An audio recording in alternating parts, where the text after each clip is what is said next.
नमस्कार दोस्तों, मैं हूं राजेंद्र और आज की क्लास के अंदर हम हरियाणा की नदियों के ऊपर चर्चा करने वाले हैं कि हरियाणा की नदियों का वर्णन है वो शुरुआत में हम बात कर लेते हैं कि इसका वर्णन कहाँ मिलता है। तो इसका वर्णन है वो वामन पुराण के अंदर हमें मिलता है। कहाँ पर मिलता है? वामन पुराण के अंदर मिलता है। और इस वामन पुराण के अंदर कितनी नदियों का वर्णन मिलता है? तो सर इसके अंदर 9 नदियों का वर्णन हमें देखने के लिए मिलता है। और पहले इस पे चर्चा कर लेते हैं कि इस वामन पुराण को जो है वो लिखा किसने है। तो लिखा इसको महर्षि वेदव्यास जी ने इस वामन पुराण को लिखा है। और इस वामन पुराण के अंदर 9 नदियों का वर्णन मिलता है, जिसमें से मुख्य नदी किसको माना गया है? मुख्य नदी की बात आती है तो मेरे प्यारे दोस्तों, मुख्य नदी इस वामन पुराण के अंदर सरस्वती नदी को माना गया है। और इस सरस्वती नदी को सदानीरा नदी भी कहा जाता है। सदानीरा का क्या तात्पर्य होता है? सदानीरा का मतलब होता है सदा बहने वाली, यानी ये हमेशा के लिए बहते ही रहती है, सदा बहने वाली। यानी ये कभी भी इसके अंदर जल या ये कभी सूखी नहीं पड़ती, ये बहती रहती है। और वर्तमान में सदानीरा नदी है वो किसको बोला जाता है? यमुना नदी को बोला जाता है। यानी पहले वामन पुराण के अंदर किसको? सरस्वती नदी को बोला जाता था, और वर्तमान में पूछा जाए तो किसको बोला जाता है? यमुना नदी को। खासकर important, very very important question है, ध्यान से सुन लेना मेरे प्यारे दोस्तों। और बात आती है कि वामन पुराण के अंदर हरियाणा को कुरुक्षेत्र कहा जाता था। क्या कहा जाता है? वामन पुराण के अंदर हमारा हरियाणा है उसे किस नाम से कहा जाता था? कुरुक्षेत्र नाम से कहा जाता है। और इसके अंदर कुरुक्षेत्र के वामन पुराण में 7 वनों का वर्णन भी मिलता है। कितने वनों का वर्णन मिलता है? 7 वनों का वर्णन मिलता है। और इसके अंदर से मुख्य जो वन माना गया है वो द्वैत वन को माना गया है। किसको? द्वैत वन को। ये बात आती है, किसकी बात की है? अभी तक हमने वामन पुराण की बात की है। देखिए मेरे 2 चीजें बताता हूँ कि हमने नदियों को, कि हरियाणा की नदियां हैं वो 2 चीजों पर, या तो ऋग्वेद में हम पढ़ते हैं या हम वामन पुराण में पढ़ते हैं। तो वामन पुराण के अंदर क्या क्या चीजें वो मैंने आपको बता दी है। अभी हम नेक्स्ट चलते हैं। अब हम नेक्स्ट पढ़ेंगे ऋग्वेद के अंदर। ऋग्वेद के अंदर प्रमुख नदी किसको माना गया है? सिंधु नदी को। सिंधु नदी को माना गया है। और पवित्र नदी है वो सबसे पवित्र नदी किसको? ऋग्वेद के अंदर बात चल रही है। पहले हमने वामन पुराण के ऊपर चर्चा की, अभी ऋग्वेद के ऊपर हम चर्चा कर रहे हैं कि प्रमुख नदी इसके अंदर किसको माना गया है? सिंधु नदी को माना गया है। और वामन पुराण में प्रमुख नदी किसको माना गया था? सरस्वती नदी को माना गया था। पवित्र नदी इसके अंदर किसको माना गया है? सरस्वती नदी को माना गया है। ठीक है। गंगा नदी का वर्णन भी इसके अंदर कितनी बार हुआ है? ऋग्वेद के अंदर ओनली एक ही बार हमें, ऋग्वेद के अंदर हमें सिर्फ एक बार किसका? गंगा नदी का जिक्र मिलता है। और ऋग्वेद के अंदर हमारी हरियाणा की बहने वाली नदी का कितनी? 3 बार जिक्र हमें देखने के लिए मिलता है। यानी गंगा नदी 1 बार मिलता है और यमुना नदी है वो 3 बार मिलता है। और याद रखना, यमुना नदी है वो गंगा नदी की प्रमुख सहायक नदी है, यानी इसी की प्रमुख सहायक नदी है। चलते हैं नेक्स्ट पेज की ओर। अब यहाँ पर हम प्रवाह तंत्र के आधार पर नदियों के बारे में जानेंगे कि प्रवाह तंत्र के आधार पर इसको कितनी कैटेगरी में बांटा गया है, किस तरीके से। प्रवाह तंत्र के आधार पर इसको पूर्वी प्रवाह तंत्र के आधार पर बात की जाए तो पूर्वी प्रवाह तंत्र के अंदर केवल हरियाणा में एक ही नदी का जिक्र मिलता है। चले मैप के ऊपर भी बताऊंगा इसको किस तरीके से है।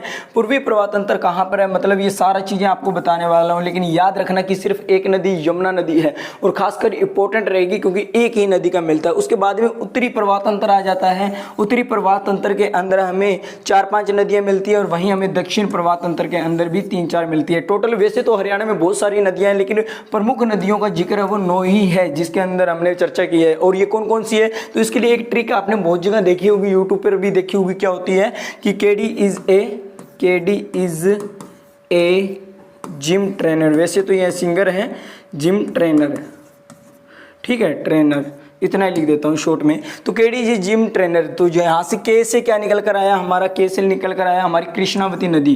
के से कृष्णावती नदी। डी से हमारा क्या निकल कर आया? डी से हमारा दोहन नदी निकल कर आता है, दोहन नदी। और आई से हमारा क्या निकल कर आता है? इंदौरी नदी निकल कर आता है, इंदौरी। और एस से याद रखना हमारी 2 नदियाँ निकलती है, एक साहिबी नदी निकलती है और एक हमारी सरस्वती नदी निकलती है। बस याद रखना शुरुआत के अंदर ही दक्षिण के अंदर याद रखना केडी इज, यहाँ से ही पूरा दक्षिण वाली कवर हो जाएगी।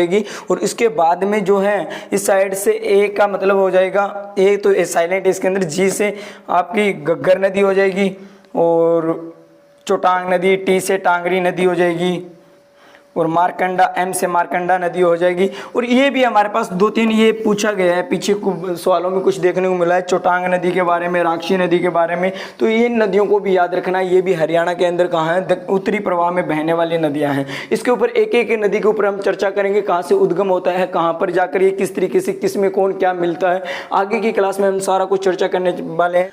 तो चलिए यहाँ दोस्तों हम मैप के ऊपर पढ़ने वाले हैं। तो गर्मी काफ़ी ज़्यादा है यार, पंखे मैं चला नहीं सकता, अगर फैन को मैं ऑन करता हूँ तो आवाज़ आती है, अच्छी साउंड आपको मिल नहीं पाती। तो इसलिए यार इतनी मेहनत को देखते हुए प्लीज़ एक लाइक तो कर दीजिए, सब्सक्राइब तो चैनल को कर दीजिए। चलिए यहाँ मैप के थ्रू पढ़ते हैं हम यमुना नदी के बारे में। पहले हम किसके ऊपर चर्चा कर लेते हैं, ओनली यमुना नदी। यमुना नदी के अंदर क्योंकि ये क्यों कर रहे हैं, क्योंकि ये पूर्वी भारत की पूर्वी हरियाणा के अंदर बहने वाली इकलौती है, तो इसको जल्दी से खत्म करते हैं। यहाँ प्रवेश नहीं आएगा, यहाँ इसका उद्गम आना था, सॉरी मैंने यहाँ प्रवेश कर दिया, उद्गम आएगा कि उसका उद्गम कहाँ से होता है। तो इसका उद्गम होता है उत्तराखंड के अंदर, इसकी बंदरपूंछ की जो पहाड़ियाँ हैं, बंदरपूंछ की पहाड़ियों से उसका उद्गम माना जाता है। और उद्गम इसके अंदर पाई जाती है यमुनोत्री ग्लेशियर, जहाँ से ये निकलती है। और प्रवेश कहाँ से करती है, तो हरियाणा के अंदर ये प्रवेश करती है। ये आप देख पा रहे होंगे यमुनानगर। यमुनानगर के अंदर क्या होता है कि या तो ये कहाँ से होगा, ग्लेशियर राष्ट्रीय उद्यान। याद रखना ये मतलब जो भी आपको ऑप्शन में मिलता है 3-4 जगह दे दी जाती है। हरियाणा की बुक में ना कहीं पर भी एक कंसेप्ट नहीं डाला है कि इससे, कि या तो आपको दे देगा कलेश्वर राष्ट्रीय उद्यान, कलेश्वर राष्ट्रीय उद्यान से इसका क्या है,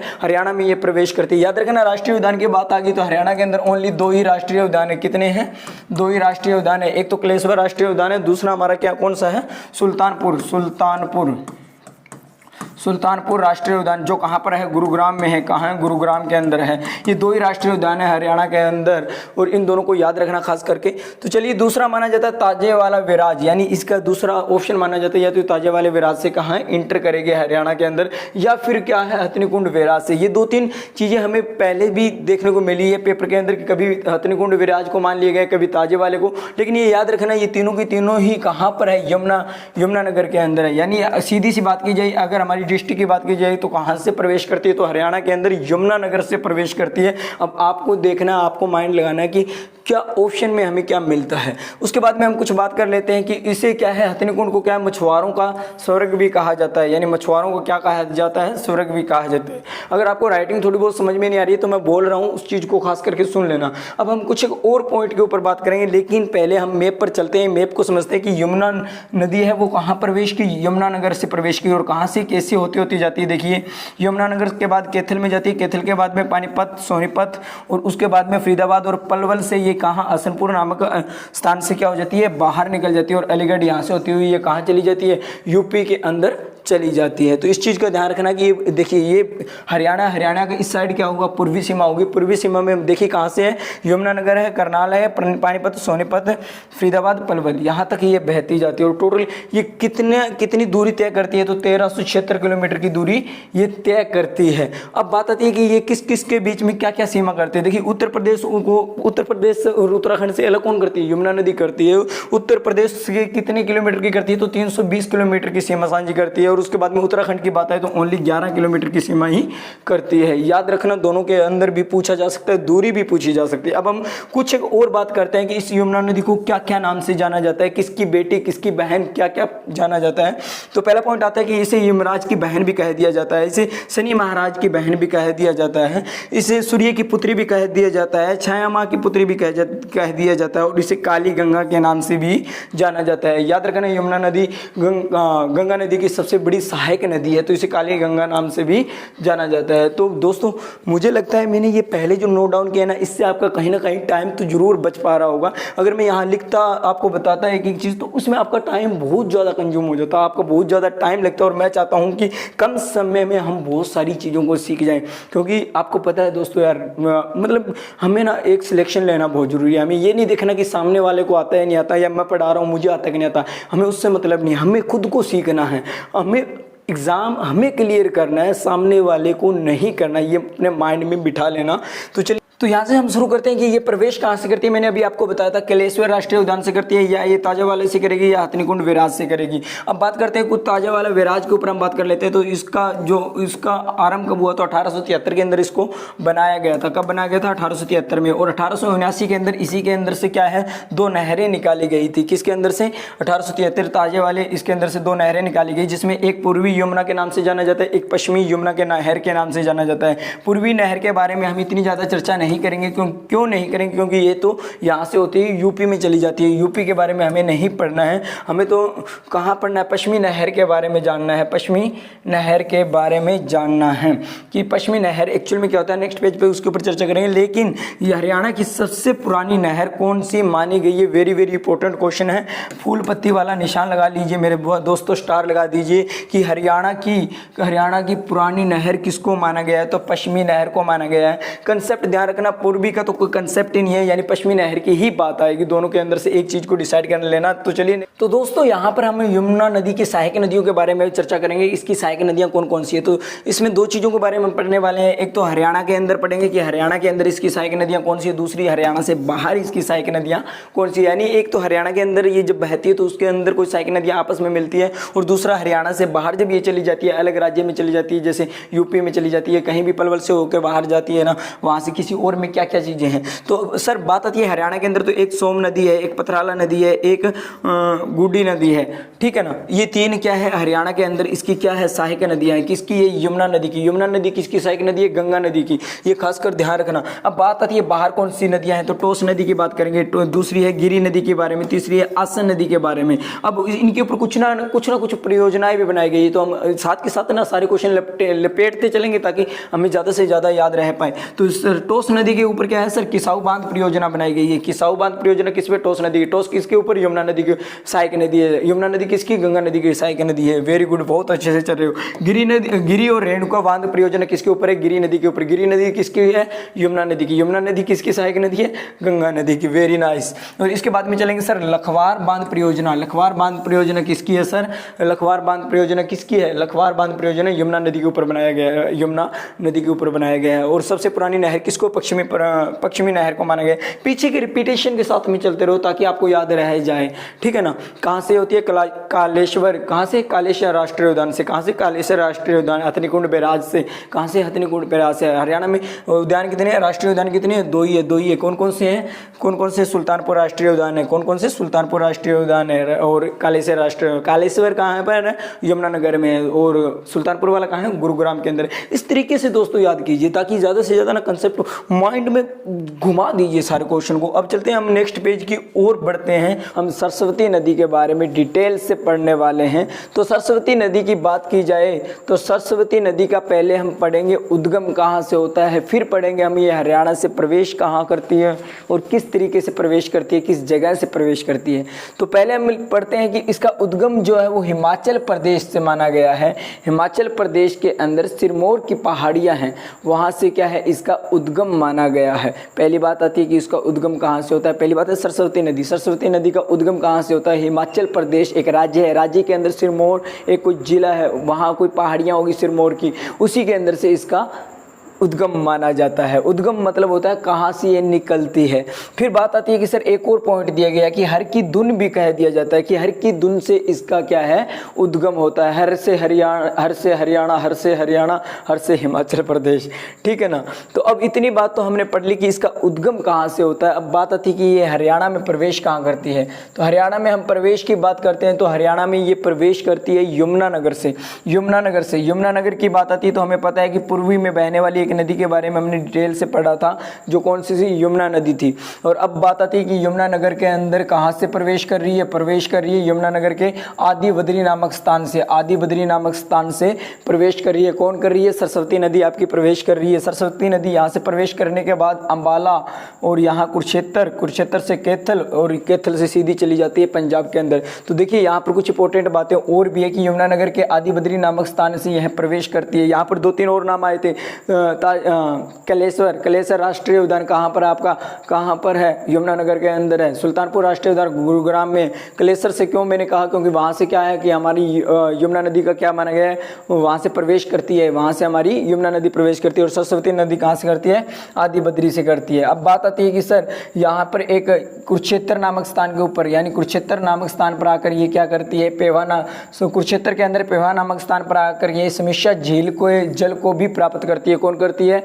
कौन करती है? सरस्वती नदी करती है आपकी, ठीक है। फिर यहाँ से कैथल होती है, कैथल से होने के बाद पंजाब के संगरूर में जाकर किससे मिल जाती है? हमारी एक घग्गर नदी है, उसके अंदर जाकर ये मिल जाती है। कौन मिल जाती है? तो पहली बात आती है कि सरस्वती नदी वो किसकी सहायक नदी है? तो सीधी सी बात आएगी घग्गर नदी की, क्योंकि यह अपना जल किसके अंदर गिराती है? यह अपना जल किसके अंदर? घग्गर नदी के अंदर गिराती है। अब कुछ और इंपॉर्टेंट बातों पर हम बात करेंगे, लेकिन उससे पहले अभी तक आपने मेरे इस चैनल को सब्सक्राइब नहीं किया है तो जल्दी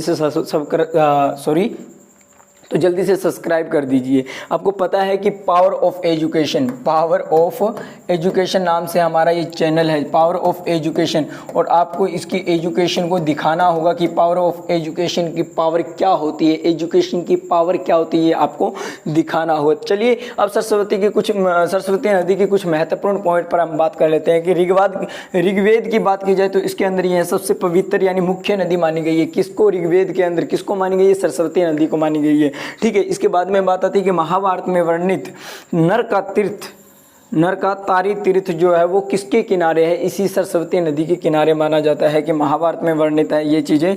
कौन सा? नर का तारी तीर्थ किस नदी के? सरस्वती नदी के किनारे पर स्थित है। फिर आता है महर्षि वेदव्यास जी ने महाभारत की रचना है वो भी किसके किनारे बैठकर की थी? सरस्वती नदी के किनारे बैठकर ही की थी। अब कुछ इंपॉर्टेंट बातें और, जैसे मुस्तफावाद नाम, इसका थोड़ा सा है ना कंफ्यूजन वाला। मुस्तफावाद जो है इसका नाम क्या है? नाम बदलकर क्या कर दिया गया है? सरस्वती नगर कर दिया गया है। यानी ये कुछ पॉइंट है जो सरस्वती से जुड़े हुए हैं, तो यहाँ से क्वेश्चन उठता है, इसीलिए मैं इन सब चीज़ों को करवा रहा हूँ कि मुस्तफावाद का नाम बदलकर सरस्वती नदी कर दिया गया है। अंग्रेज इंजीनियर की बात आती है। अब अंग्रेज इंजीनियर ने ना कुछ कारनामे करके दिखाए थे। अंग्रेजों ने यहाँ भी पीछा नहीं छोड़ा हमारा, यहाँ भी उन्होंने कुछ। नेक्स्ट पॉइंट की बात करते हैं कि अंग्रेज इंजीनियर एक सीएफ ओल्डन आया था, जिसने क्या किया था? सीएफ ओल्डन ने एक 1893 के अंदर इसकी खोज की थी। सरस्वती नदी के बारे में कुछ जानने के बारे में कुछ इच्छुक था, इसके बारे में इसलिए आया था। सरस्वती शोध संस्थान की बात की जाए तो इसको 1999 के अंदर, देखिए 1999 में दर्शन लाल जैन ने इसका क्या किया था? एक तरीके से इसकी खोज की थी, इसके बारे में जाना था। और अब लास्ट पॉइंट हम बात कर लेते हैं कि अचार का मतलब मैंने क्या लिखा है? HR वाला गाना ना कितना डेंजर है। HR सरकार द्वारा क्या किया गया? सरस्वती हेरिटेज विकास बोर्ड की स्थापना की गई। किसकी? हेरिटेज विकास बोर्ड की गठन किया गया था। कब किया गया? 2015 के अंदर किया गया था। इसका अध्यक्ष कौन था? तो हमारे सीएम थे। सीएम अब वर्तमान में सीएम कौन है? तो सीएम वर्तमान के अंदर मैं थोड़ा और ऊपर कर देता हूँ, आपको बता देता हूँ कि वर्तमान में सीएम कौन है। हमारे सीएम जो है मनोहर लाल खट्टर, ठीक है। कितने नंबर के सीएम है ये? हमारे 10वें नंबर के सीएम है। कितने नंबर के सीएम है? और लगातार 2 बार बनने में इनका कौन से नंबर का स्थान आता है? नंबर के अंदर इसका तीसरा स्थान आता है। तीसरा, यानी लगातार 2 बार बनने वाले में से ये कौन से नंबर का सीएम है? तीसरा है। वैसे हम देखें तो कौन से रैंक का? ये 10वें नंबर का है। क्या है? हरियाणा का क्या है? सीएम है। किस पार्टी से संबंध रखता है ये आपने कमेंट सेक्शन के अंदर बताना है। और इसी के अंदर उपाध्यक्ष भी है, वो भी आपने कमेंट सेक्शन में। और आज की क्लास में हम घग्गर नदी को क्या करने वाले हैं? कवर करने वाले हैं। घग्गर नदी को कवर करने वाले हैं। एक्चुअल में हमारी घग्गर नदी के ऊपर ही वार्तालाप चल रही थी, क्योंकि हमने यमुना नदी और सरस्वती नदी के बारे में जिक्र कर लिया है। अभी हम पढ़ने वाले हैं किसके बारे में? घग्गर नदी के बारे में। तो पहले बात आती है कि इसका उद्गम कहाँ से होता है? तो देखिए लगभग हिमाचल प्रदेश से उद्गम निकलता है। जैसे हमने यमुना के बारे में पढ़ा, यमुना नदी के बाद सरस्वती नदी के बारे में पढ़ा। खैर अब हम पढ़ रहे हैं घग्गर नदी, तो इसका उद्गम होता है हिमाचल प्रदेश की डागसाई की पहाड़ियाँ हैं, वहाँ से इसका उद्गम माना जाता है। कि इसका उद्गम कहाँ से हुआ है? कि हिमाचल प्रदेश में डागसाई की पहाड़ियाँ हैं, वहाँ से इसका उद्गम हुआ है। और ये हरियाणा में प्रवेश कहाँ से करती है? सेकेंड नंबर बात आती है कि हरियाणा में प्रवेश की बात की जाए तो ये हरियाणा में कालका नामक स्थान जो कहाँ पर है? पंचकुला के अंदर है। यहाँ से पंचकुला के अंदर से ये क्या करती है? प्रवेश करती है। पंचकुला के कालका नामक स्थान से प्रवेश करती है। इस नदी के ऊपर बांध बनाए गए हैं। उस नदी के ऊपर देखिए, पहले हम समझ लेते हैं कि ये कहाँ से कहाँ तक जाती है। देखिए पंचकुला से ये कहाँ जाएगी? अम्बाला जाएगी। अम्बाला से होते हुए ये कुरुक्षेत्र के अंदर नहीं जाती है, कुरुक्षेत्र के अंदर नहीं जाती है। ये सीधा कहाँ, कैथल, कैथल से फरीदाबाद, फतेहाबाद, फतेहाबाद से सिरसा होकर सीधा हनुमानगढ़ राजस्थान के अंदर चली जाती है, हनुमानगढ़ राजस्थान के अंदर चली जाती है। घग्गर नदी और यमुना नदी की सबसे बड़ी विशेषता यही है कि ये दो एकमात्र ऐसी नदियां हैं जिनसे सबसे ज़्यादा हरियाणा के अंदर सिंचाई की जाती है। घग्गर नदी आखिर में जाकर हनुमानगढ़ में जाकर क्या हो जाती है, लुप्त हो जाती है। क्या हो जाती है, लुप्त हो जाती है। हनुमानगढ़ राजस्थान में जाकर लुप्त हो जाती है। अब और इसके ऊपर बात की जाए तो इसके ऊपर एक कुशल्या नदी इसकी क्या है, सहायक नदी है। इस घग्गर नदी की सहायक नदी कौन सी है, कुशल्या। कुशल्या नदी क्या है, इसकी सहायक नदी है। और इसी कुशल्या नदी के ऊपर एक बांध बनाया गया है जिसे कुशल्या बांध के नाम से भी जाना जाता है। तो मेरे प्यारे दोस्तों, इस चीज़ को याद रखना कि कुशल्या नदी घग्गर नदी की सहायक नदी है, इसके ऊपर कुशल्या बांध बनाया गया है। जब बांध की बात आए, कुशल्या नदी ना देकर अगर वहाँ पर हमें घग्गर नदी ऑप्शन में दिखता है तो वहाँ पर आपने क्या करना है, घग्गर नदी को ही चूज करना है। क्यों करना है, क्योंकि यह इसकी सहायक नदी है। तो कुछ क्वेश्चन अपने माइंड से करने पड़ते हैं, क्योंकि आपको पता है कि एग्जामिनर आपको घुमाएगा, सीधा सीधा आपको नहीं देगा कुशल्या नदी, सीधा नहीं देगा। वो कुशल्या नदी को न देकर आपको क्या देगा, घग्गर नदी देगा। तो वहाँ आपने सोचना है कि अरे कुशल्या नदी तो घग्गर नदी की सहायक है, तो घग्गर नदी पर ही माना जाएगा। चलिए नेक्स्ट आगे और बात करते हैं कि ये इतना होने के बाद इसका क्या है कि सिरसा के अंदर ये क्या करती है, O2 बैराज होता है। आपका क्या है, O2 बैराज कहाँ पर है, सिरसा के अंदर है। यहाँ पर ये क्या करती है, यहाँ से इसके अंदर गिरती है और यहाँ से गिरने के बाद ये कहाँ चली जाती है, हनुमानगढ़ के अंदर चली जाती है। अब O2 बैराज की बात आई तो O2 बैराज क्या है, सबसे बड़ा मिट्टी से बनने वाला, सबसे बड़ा मिट्टी से बनने वाला आपका क्या है, O2 बैराज है। दूसरी एक हमने पढ़ा था किसके बारे में, हथनीकुंड बैराज के बारे में पढ़ा था, हथनीकुंड बैराज के बारे में। तो इसकी खास बात ये है कि ये किससे, कंकरी से बनने वाला, ये कंकरी से बनने वाला है। ठीक है मेरे प्यारे दोस्तों, याद रखना। और हथनीकुंड आपका कहाँ रह जाता है, तो मेरे प्यारे दोस्तों ये हथनीकुंड कहाँ रह जाता है, यमुनानगर के अंदर रह जाता है। ताजेवाला, हथनीकुंड, इन सब के बारे में हमने पढ़ा था, कलेश्वर। ठीक है, नेक्स्ट चलते हैं कि इसके ऊपर बांध बनाए गए हैं। तो इंपॉर्टेंट बांध की बात की जाए तो छमला बांध और दीवाना बांध, ये दो इसके ऊपर क्या है मेरे प्यारे दोस्तों, बांध बनाए गए हैं। किसके ऊपर बनाए गए हैं, तो घग्गर नदी के ऊपर बनाए गए मेरे प्यारे दोस्तों। तो ये थी आपकी घग्गर नदी। देखिए मेरे ध्यान रखने वाली बात ये है कि घग्गर नदी की लंबाई, चौड़ाई, ये चीज़ें नहीं पूछी जाती है। सबसे मेन इंपॉर्टेंट है कि इसका उद्गम कहाँ से होता है। दूसरी इंपॉर्टेंट बात है ये प्रवेश हरियाणा में कहाँ से करती है। तीसरी इंपॉर्टेंट बात जो है ये हरियाणा में कहाँ कहाँ इसका जल जाता है, कहाँ कहाँ इसकी सिंचाई होती है। चौथी महत्वपूर्ण बात है कि इसके ऊपर कौन कौन सी परियोजनाएं हैं, बांध हैं, ये चीज़ें हैं, इसकी कौन कौन सी सहायक नदियाँ हैं, ये मेन इंपॉर्टेंट रहता है। बस इससे ज़्यादा इससे बाहर कुछ भी नहीं आता है।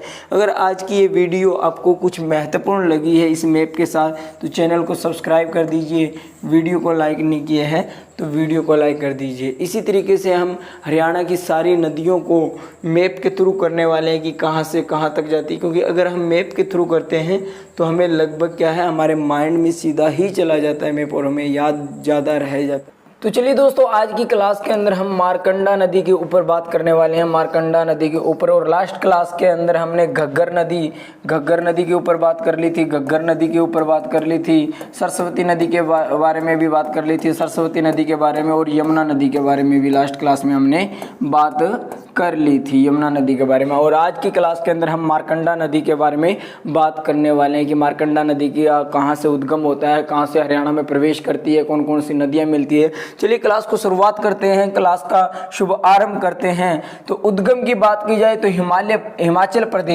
हिमाचल प्रदेश में एक जगह है जहाँ क्या है, नाहन के पास, हिमाचल प्रदेश में नाहन नामक स्थान के पास से धरतीधर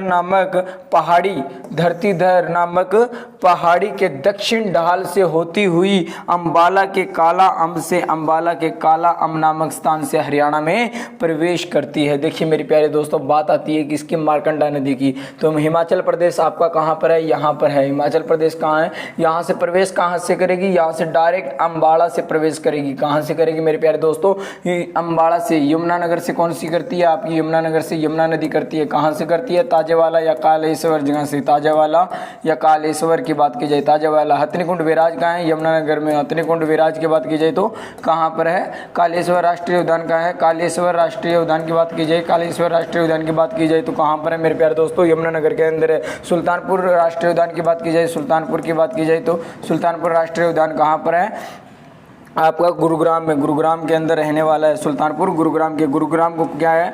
पटौदी का जिक्र बार बार देखने को मिलेगा। साइबर सिटी के नाम से भी जाना जाता है, साइबर सिटी के नाम से भी इसको जाना जाता है। करोड़पतियों का शहर भी जाना जाता है, करोड़पतियों का शहर भी जाना जाता है। यमुना नदी की बात कीजिए, ताजावाले से प्रवेश करेगी और हरियाणा के पूर्व में बहती हुई जाती है। पूर्व में बहती हुई कहाँ से जाती है? यमुना, करनाल, पानीपत, सोनीपत और यहाँ से फरीदाबाद, आपका पलवल, इन सबको क्या है यह पानी देती है। और यहाँ से चलती चलती है कहाँ? यूपी में प्रवेश कर देती है, यूपी में चली जाती है यहाँ से होती हुई। तो हम पीछे की भी क्या है थोड़ा थोड़ा रिपीटिशन में चलेंगे।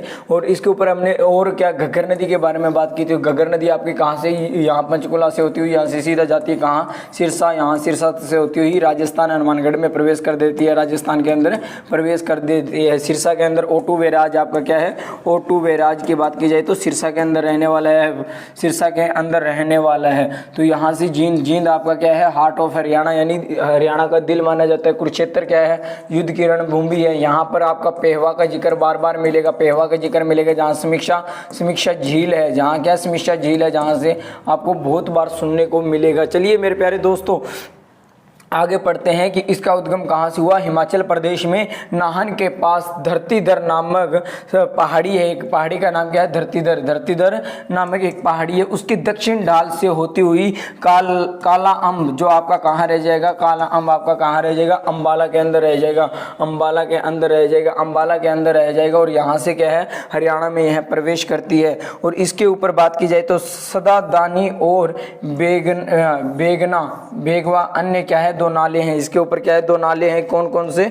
सदादानी सदादान करने वाले सदादानी और बेगवा, सदादानी और बेगवा आपके क्या है? इसके अंदर मेरे प्यारे दोस्तों 2 नाले रहने वाले हैं। किसके ऊपर रहने वाले हैं? मार्कंडा नदी के ऊपर रहने वाले हैं। तो चलिए आगे और बढ़ते हैं, इससे आगे और चर्चा करते हैं इसके ऊपर, उसके ऊपर बात करेंगे। तो इसके ऊपर बात करते हैं मेरे प्यारे दोस्तों। इसके ऊपर बात क्या करेंगे कि दक्षिण पश्चिम में प्रवाहित होती हुई, दक्षिण पश्चिम में प्रवाहित होती हुई पेवा के निकट उड़ाए नामक स्थान के ऊपर, उड़ाए नामक स्थान पर सनीशा झील में सरस्वती नदी में जाकर यह अंत में क्या हो जाती है?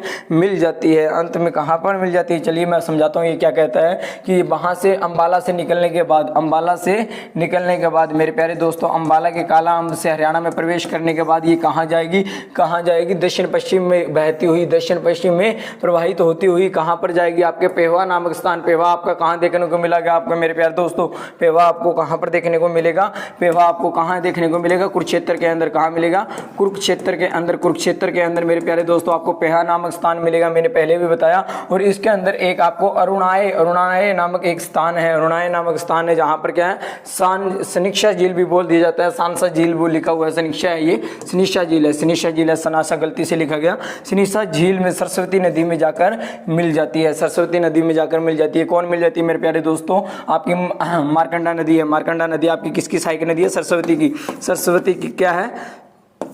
सरस्वती की क्या है? सहायक नदी रहने वाली है। सरस्वती की क्या रहने वाली है? सरस्वती की क्या रहने वाली है? सहायक नदी रहने वाली है। मार्कंडा नदी आपकी सरस्वती की सहायक नदी रहने वाली है। और राजस्थान में जाकर आखिर में अंत में जाकर इसका क्या है? राजस्थान में जाकर ये क्या हो जाती है? लुप्त हो जाती है मेरे प्यारे दोस्तों। नेक्स्ट पेज की तरफ बढ़ेंगे। नेक्स्ट पेज हमारा और क्या कहता है जानकारी के लिए। अगर आपको ये वीडियो पसंद आ रही है तो प्लीज़ चैनल को क्या करके जाइए मेरे प्यारे दोस्तों, सब्सक्राइब करके जाइए, सब्सक्राइब करके जाइए। जहाँ हम क्या है हरियाणा के अंदर अपवाह तंत्र के बारे में बात कर रहे हैं। और वीडियो पसंद आ रही है तो वीडियो को क्या है मेरे प्यारे दोस्तों लाइक जरूर कर दीजिए, क्योंकि ऐसी बेहतरीन वीडियो हरियाणा जीके को हम पूरी टोटली कंप्लीट करने वाले हैं। क्योंकि आपको मेरे प्यारे दोस्तों पता है कि हरियाणा डी ग्रुप के एग्ज़ाम आए हुए हैं, हरियाणा डी ग्रुप के एग्ज़ाम आपके आ चुके हैं, यानी 9वें या 10वें महीने में आपको हरियाणा डी ग्रुप के एग्ज़ाम देखने को मिलेगा, जिसके अंदर 25 नंबर की आपके हरियाणा जीके रहेगी, 25 नंबर की हरियाणा जीके रहेगी। और मैं चाहूँगा कि इन 25 में से आपके 25 नंबर रहे। जितनी कोशिश हमसे होगी हम पूरा जोर लगा लगा देंगे 25 ना सही तो 25 में 25 लेकर जरूर आएंगे।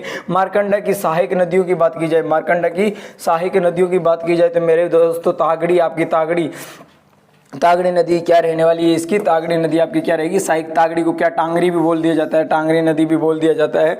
रण वेगना तथा नकटी, रण वेगना तथा नकटी। अरे तू तो बिल्कुल रण वेगना की तरह है, नकटी निकली। अरे तेरी तागड़ी तो रण वेगना की तरह है, बिल्कुल नकटी निकली। अरे मारकंडा तेरी तागड़ी तो रण वेगना की तरह है, बिल्कुल नकटी निकली। भाई मेरे दोस्तों ट्रिक बनाना चाहते हो तो इस तरीके से बना लो।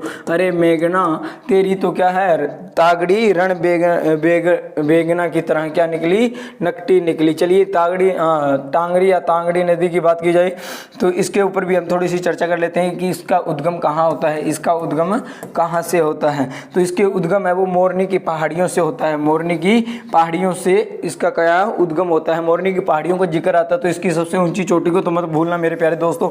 मोरनी की पहाड़ियों का जब भी जिक्र होगा तो इसकी सबसे ऊंची चोटी का क्या नाम है, क्रो। क्या है, क्रो, जो कि हरियाणा की सबसे ऊंची चोटी रहेगी। हरियाणा की सबसे ऊंची चोटी आपको देखने को मिलने वाली है मेरे प्यारे दोस्तों।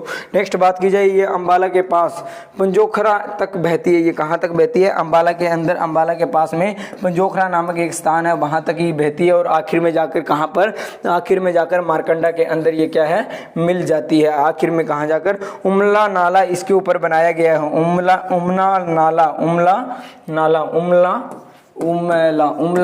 नाला इसके ऊपर बनाया गया है। सोचने वाली बात है मेरे प्यारे दोस्तों, सोचने वाली मेरे प्यारे दोस्तों बात है कि आपकी टांगरी नदी या तागड़ी नदी किसकी सहायक नदी है, टांगरी नदी ये किसकी सहायक नदी है, मारकंडा की रहने वाली है। मारकंडा नदी आपकी किसकी सहायक नदी है, सरस्वती की रहने वाली है। और सरस्वती आपकी किसकी सहायक नदी है, तो आपने मेरे प्यारे दोस्तों कमेंट सेक्शन में बताना है। चलिए आगे की ओर बात करते हैं।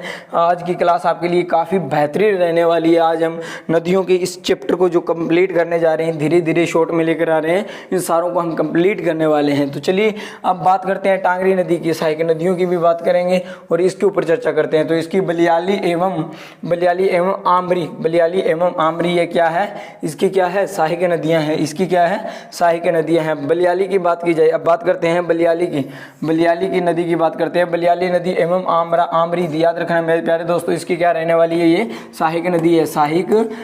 सहायक नदी ये किसकी सहायक नदी है, ये आपकी तागड़ी या टांगरी की सहायक नदी है। टांगरी आपकी किसकी है, मारकंडा की है। किसकी, मारकंडा की। और मारकंडा आपकी किसकी है, सरस्वती की। किसकी है मेरे प्यारे दोस्तों, सरस्वती की रहने वाली है। बलियारी या आमरी नदी किसकी रहने वाली है, आपकी टांगरी नदी की। बलियारी की नदी की मोरनी की पहाड़ियों से निकलती है। मोरनी की पहाड़ियों का जब भी जिक्र है साथ में ही रखना मेरे पास। क्रो इसकी क्या है, चोटी है, सबसे ऊंची चोटी क्रो रहने वाला है। ठीक है मेरे प्यारे दोस्तों, अब बात करते हैं इसके अंदर छाजू माजरा एक नाम है गांव का, जहां पर टांगरी नदी में क्या है, ये मिल जाती है। टांगरी नदी में कहां पर जाकर मिलती है, बलियाली नदी की बात की जाए तो ये छाजू माजरा एक नामक स्थान है जहां पर जाकर ये टांगरी नदी में मिल जाती है। अब बात करते हैं आमरी नदी के बारे में। आमरी नदी के बारे में कहें तो शाहजादपुर वाली व गदरी नदी के नाम से भी कहा जाता है। इसको शाहजादपुर भी कह दिया जाता है और इसको गदरी नदी के नाम से भी जाना जाता है। किसकी बात की जा रही है, आमरी नदी को। देखिए मेरे प्यारे दोस्तों, हरियाणा के अंदर ये चीज़ें ना, क्या चीज़ देखने को मिलेगी आपको, एक बात और बता देता हूँ मैं। हरियाणा के अंदर आपको ज़्यादातर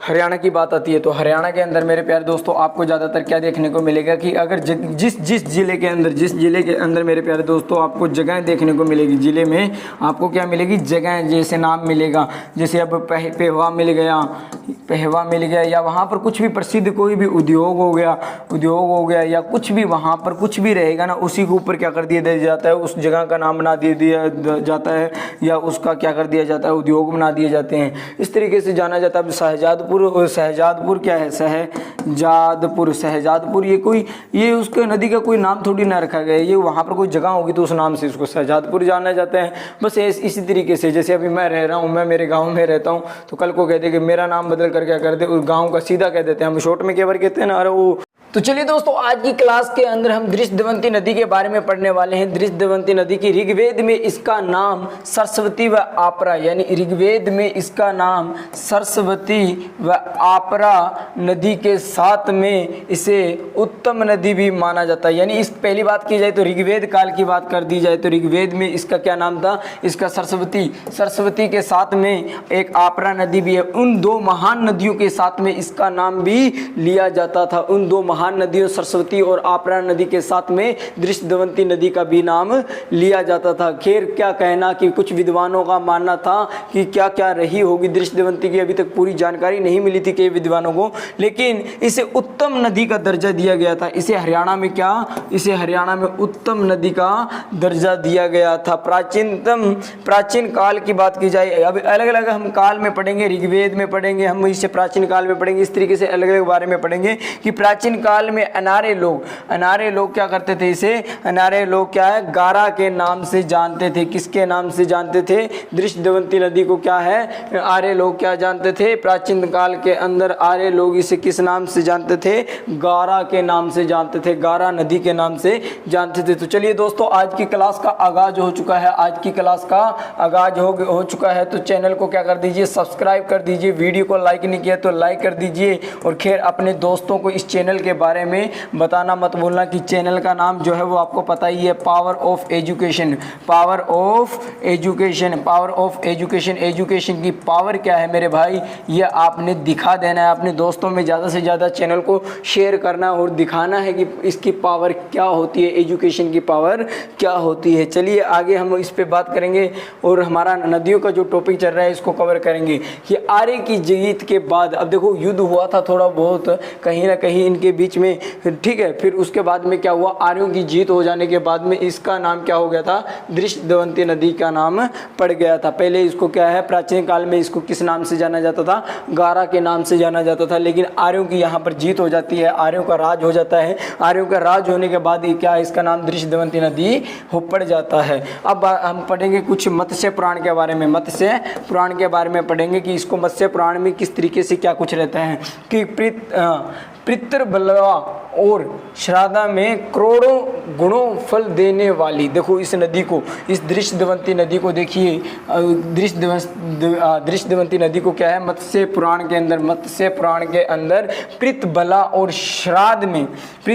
श्राद्ध में करोड़ों गुणों वाले फल देने वाली, करोड़ों गुण फल देने वाली नदी माना जाता था। इसे किस नाम से जाना जाता था, मत्स्य पुराण के अंदर किस नाम से, पितृबला और श्राद्ध में करोड़ों गुण देने वाली, करोड़ों गुण फल देने वाली कहा जाता था। चलिए इसके बाद में कालिका पुराण की बात करेंगे हम। कालिका पुराण में, मत्स्य पुराण के बाद में हम किसके ऊपर बात करेंगे, कालिका पुराण में इसे क्या है, पाप नाशिनी कहा जाता था। पाप नाशिनी यानी पापों का क्या कर देती थी, पापों का नाश कर देती थी, पापों को खत्म कर देती थी। इस नाम से जाना जाता था। कब, कालिका पुराण के अंदर काल आएगा तो सब कुछ विनाश कर देगा, नाश कर देगा, सब कुछ खत्म कर देगा, पाप को भी खत्म कर देगा। कालिका से इस चीज़ से हम याद रखेंगे।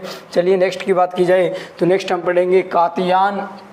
अब हम नेक्स्ट पढ़ने वाले हैं मेरे प्यारे दोस्तों, कात्यायन स्त्रोत सूत्र तथा आपका क्या रहेगा, लाटियान स्त्रोत सूत्र। देखिए पहली बात, दोनों चीज़ों को, ये इंपॉर्टेंट नहीं है इतना ज़्यादा, आपके लिए मैं बता देता हूँ, इंपॉर्टेंट नहीं है लेकिन फिर भी हम पढ़ेंगे इसको। कात्यायन स्त्रोत सूत्र तथा लाटियान स्त्रोत सूत्र की बात की जाए, इसके अनुसार कात्यायन और लाटियान के बारे में बात की जाए, कात्यायन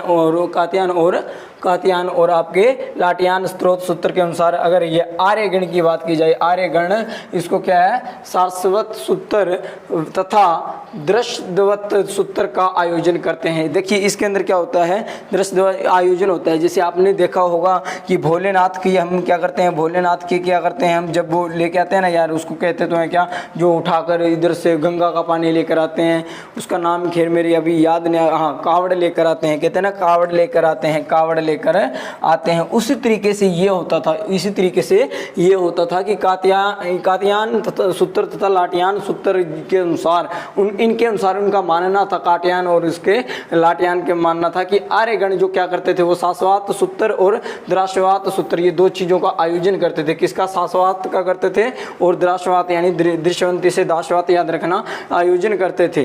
तो इस यज्ञ में 70 याजी को दोनों देव निर्मित नदियों की परिक्रमा करनी पड़ती थी। दोनों देव निर्मित मतलब देवों के द्वारा ये निर्मित जो नदियाँ थी उनकी क्या करनी थी? परिक्रमा करनी थी। और दोनों नदियाँ आपकी कौन सी, एक इसमें कौन सी शामिल हो जाएगी? सरस्वती नदी शामिल हो जाएगी। सरस्वती नदी आपकी सरस्वती नदी शामिल रहेगी। सरस्वती नदी, इसमें दूसरी जो नदी की बात कर रहे हैं वो कौन सी रहेगी? सरस्वती नदी रहने वाली है। और इसके अंदर क्या है? परिक्रमा करनी पड़ती थी। अब चलिए इसके ऊपर मैं डिटेल में आपको और बताऊंगा यह परिक्रमा क्या चीज़ होती थी। यह परिक्रमा क्या होती थी कि सरस्वती के विंसन से प्रारंभ होकर दृश्यवंती और सरस्वती, यानी ये दृश्यवंती और सरस्वती नदी है ना, जहाँ पर इनका संगम होता था, जहाँ इनका संगम होता था। मान लीजिए ये आपकी क्या है? दृश्यवंती नदी आ रही है, यहाँ से मान लीजिए आपकी कौन सी आ रही है? सरस्वती नदी आ रही है। इन दोनों का जहाँ पॉइंट, जिस पॉइंट पर संगम होता था वो संगम स्थल यानी कहाँ पर होता है इनका? रंग महल के जगह है, एक स्थान है वहाँ पर रंग महल इसकी क्या है? एक जगह है जहाँ पर इसका क्या होता था?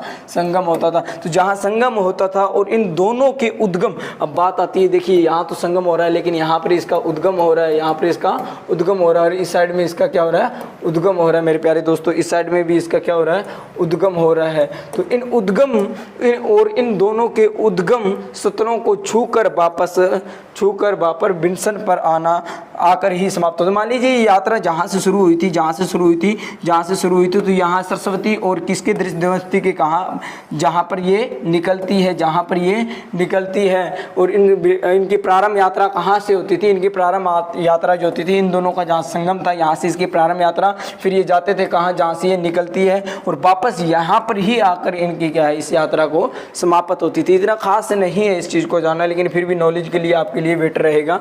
चलिए अब पढ़ते हैं कि दृश्यवंती के कांटे पर बैठकर ऋषि मुनियों ने क्या की थी? यहाँ पर ज्ञान की प्राप्ति की थी। ऋषि मुनियों ने ज्ञान की प्राप्ति कहाँ पर बैठकर की थी? इसके कांटे पे बैठकर, यानी दृश्यवंती नदी के किनारे पर बैठ के मान लीजिए ऋषि मुनियों ने क्या है? ज्ञान की प्राप्ति की थी। और उसके बाद में यहाँ क्या आ जाए कि यहाँ त्रांत यज्ञों, यानी जब यज्ञ किया जाता था, यहाँ पर यज्ञ किया जाता था इसके पास में ऋषि मुनियों के द्वारा, तो इससे जो धुआं निकलता था, इस धुएं से क्या है? चारों ओर क्या होता? सुगंध फैल जाती थी, यानी आनंद ही आनंद हो जाता था। चलिए मेरे प्यारे दोस्तों आगे पढ़ेंगे चारों दिशाओं में। और पांडवों ने प्रथम यहाँ 13 वर्ष का यहाँ इसी में गुजारे थे, यहीं छिपते छिपाते यहाँ प्रथम 13 वर्ष जो है वो यहाँ पर ही गुजारे थे। पांडवों की बात आए तो आपका भीम, अर्जुन, ये सारे क्या थे? पांडव थे। और इसके अंदर क्या थे? कौरव भी रहे हैं। कौरव आपके दुर्योधन और ये रहे थे। और कुरुक्षेत्र का युद्ध जो चला था इसके बारे में आप खैर जानते हो। चलिए इसके आगे अगर हम बात करें तो इसके बाद है कि कुछ विद्वानों के अलग अलग मत है इसके ऊपर, कुछ विद्वानों का अलग अलग मानना है इसके ऊपर, उन पर बात करेंगे हम। तो कुछ चेतंग नदी को, देखिए चेतंग नदी को कुछ क्या करते हैं? कुछ विद्वान मानते थे कि चेतंग नदी ही इसको मानते थे। इसको क्या मानते थे? चेतंग नदी मानते थे। कुछ विद्वानों का मानना था कि दृश्यवंती नदी एक्चुअल में है ही नहीं, दृश्यवंती नदी एक्चुअल में है ही नहीं, दृश्यवंती नदी एक्चुअल में है ही नहीं। दृश्यवंती की जगह क्या मानते थे? ये तो चेतंग नदी है, चेतंग नदी। लेकिन उनकी यह बात तो गलत साबित रही, क्योंकि चेतंग नदी तो हमारी ऑलरेडी कुरुक्षेत्र में क्या है? बहती है, कुरुक्षेत्र में हमारी बहती है। चेतंग नदी तो एक अलग नदी है जो कहाँ पर? कुरुक्षेत्र में वर्तमान में भी बहती है। चलिए कुछ कनिंगम के अनुसार, कनिंगम का भी कुछ विद्वान कनिंगम के अनुसार भी कुछ मानना था कि यह एक क्या है? राक्षसी नदी है। यह क्या है? यह राक्षसी नदी है। दृश्यवंती नदी ना होकर यह क्या है? एक राक्षसी नदी रहने वाली है। लेकिन दूसरी नदी, लेकिन ये राक्षसी तो क्या है? दूसरी नदी निकलकर सामने आई, लेकिन यह तो राक्षसी नदी तो दूसरी नदी निकलकर सामने आई और ये विद्वान में यहाँ पर प्रचलित है। तो ये बात भी क्या है? कनिंगम की भी बात क्या होगी? गलत साबित हुई। अब कर्नल भार्गव का कुछ मानना था, कर्नल भार्गव का मानना था कि आधुनिक में इसे क्या कहा जाता था? राका, किस नाम से जाना जाता था? राका के नाम से जाना जाता था। और ये जो है वो पश्चिमी यमुना नहर यानी आपकी यमुना नदी के बारे में बात हो रही है। तो यमुना नदी की बात की जाए तो यमुना नदी हरियाणा में प्रवेश कहाँ करती है? हरियाणा में प्रवेश कहाँ से करती है? ताजेवाला यानी यमुनानगर से ताजेवाला, यमुनानगर से अकलेश्वर, यमुनानगर से कलेश्वर, यमुनानगर से हरियाणा में प्रवेश करती हुई और पूर्वी सीमा पर बहती हुई नीचे चली जाती है। और यहाँ से इसके अंदर से यमुना नदी के अंदर से दो नहरें निकाली जाती है, पूर्वी और पश्चिमी। पूर्वी तो आपकी दूसरी साइड चली जाती है और पश्चिमी नहर है वो हरियाणा में बहती है। तो इसका मानना था कि पश्चिमी यमुना नहर हांसी से इंसार वाली जो शाखा है, हांसी से इंसार वाली जो शाखा है ना, जहाँ पर पश्चिमी यमुना नहर बहती है वहाँ पर इसका प्रतिनिधित्व करती है। वहाँ पर ये है इसका प्रतिनिधित्व, यानी वहाँ पर इसको कुछ माना जा सकता है, यानी ये वहाँ पर हो सकती है। दृष्टिवंती नदी के बारे में अभी तक कुछ खास इन्फॉर्मेशन मिली नहीं है और ना ही इससे ज़्यादा कुछ संभावना है क्वेश्चन में आने की। HSC हो चाहे कहीं भी हरियाणा डी ग्रुप हो, कहीं भी हरियाणा डी ग्रुप हो, तो मुझे नहीं लगता है कि यहाँ से हरियाणा डी ग्रुप हो, यहाँ से आने की संभावना कम ही है। लेकिन फिर भी हम नहीं चाहेंगे कि बाई चांस भी कुछ आ जाए और हमारा एक नंबर भी यहाँ से चला जाए, ऐसा हम हरगिज़ नहीं चाहेंगे। अरे दृष्टिवंती हो या दौर दूसरा, हम तो पढ़कर जाएंगे, एक नंबर हमें नहीं गंवाना, ये हम हक इतना ही पाएंगे। चलिए मेरे प्यारे दोस्तों, ये तो शेर शायरी तो हम खुद वैसे ही जोड़ने की कोशिश करते हैं, कभी बन जाती है कभी खैर नहीं बनती है। अब आपका काम है कि हमारी जो सीरीज चल रही है ये एक तरीके की, इसके अंदर आपने मेरे प्यारे दोस्तों सब्सक्राइब जरूर करना है चैनल को और साथ देना है इस पावर ऑफ एजुकेशन के प्लेटफॉर्म को, पावर ऑफ एजुकेशन के प्लेटफॉर्म में, ताकि ये आपके लिए कुछ बेहतर लेकर सामने आए एजुकेशन के लिए, कि ये आपके लिए कुछ बड़ा कर दिखाए। पावर ऑफ एजुकेशन का मतलब ये कि एजुकेशन की पावर कितनी है ये दिखानी है। तो इसके साथ ही दोस्तों हंसते रहिए, मुस्कुराते रहिए। Love you all, bye bye.